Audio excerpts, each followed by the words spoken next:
ধরনের বন্দামি, তোমরা এরকম বন্দামি করে মুসলমানদেরকে মারার একটা সুযোগ খুঁজতেছ।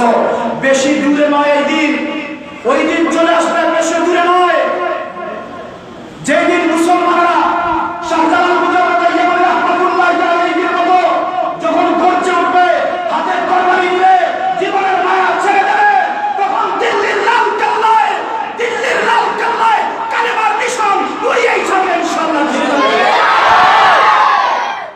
মুসলমানদের শক্তিকে পরীক্ষা করার চেষ্টা করিও না। ও মুসলমানরা, আজকে গাজার মুসলমানদেরকে মারতেছে, ভারতের মুসলমানদেরকে মারতেছে। আজকে আমরা আজকেই প্রতিবাদ হয়েছে, জুম্মার পরে প্রায় অনেক মসজিদ থেকেই সাধারণ তাওহীদি জনতা সকলেই এর বিরুদ্ধে বিক্ষোভ মিছিল করেছেন। আপনারা উলামায়ে কেরামদের সাথে থাকুন। উলামায়ে কেরাম যখন বলবেন আমাদের মুসলমান ভাইদের জন্য আমরা বের হতে হবে, ও মুসলমানেরা, বাংলাদেশ থেকে যদি এমন কোন সুযোগ দেওয়া হয় যে ইসরায়েলের বিরুদ্ধে, ওই দখলদার নেতানিয়াহুর বিরুদ্ধে জিহাদ করার জন্য আমরা সকলে আমাদের গাজার ভাইদের সাথে, আমাদের ফিলিস্তিনের ভাইদের সাথে হাতে হাত মিলিয়ে জিহাদ করতে হবে।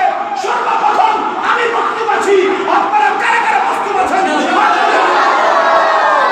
আল্লাহ যেন আমাদেরকে কবুল করেন, সকলে পড়ি আমিন। ও মুসলমানেরা, শুধু এইরকম জিহাদ করলেও চলবে না, এই মনোভাব অন্তরের মধ্যে পাক্কা ভাবে রাখতে হবে। যখনই জিহাদের ডাক আসবে আমরা তখনই প্রস্তুত থাকতে হবে, পারবো তো ইনশাআল্লাহ। ও মুসলমানেরা, আরেকটা জিনিস বলি, আরো একটা ভাবে আমরা জিহাদ করতে পারি। এই জিহাদটা হলো ইসরায়েলের যত পণ্য আছে সকল পণ্য আমরা বয়কট করতে হবে, সব পণ্য আমরা ছেড়ে দিতে হবে। বিশেষ করে কিছু জিনিস আমাদের মধ্যে তারা ভালো করে ঢুকে দিচ্ছে। আপনারা ইন্টারনেটে সার্চ করলে কেউ জিজ্ঞাসা আপনারা এখন সহজেই ইসরায়েলের কি কি পণ্য সব পাওয়া যাবে। এটা এখন আর কঠিন কোনো বিষয় না। আপনাদেরকে আমি বলি স্বাভাবিক, যেমন লাইফ বয় সাবান আছে, লাক্স আছে, এরপরে ডাব সাবান আছে, এইগুলো আপনারা বয়কট করেন। পেপসি, কোকা কোলা, 7 আপ, এইগুলো আপনারা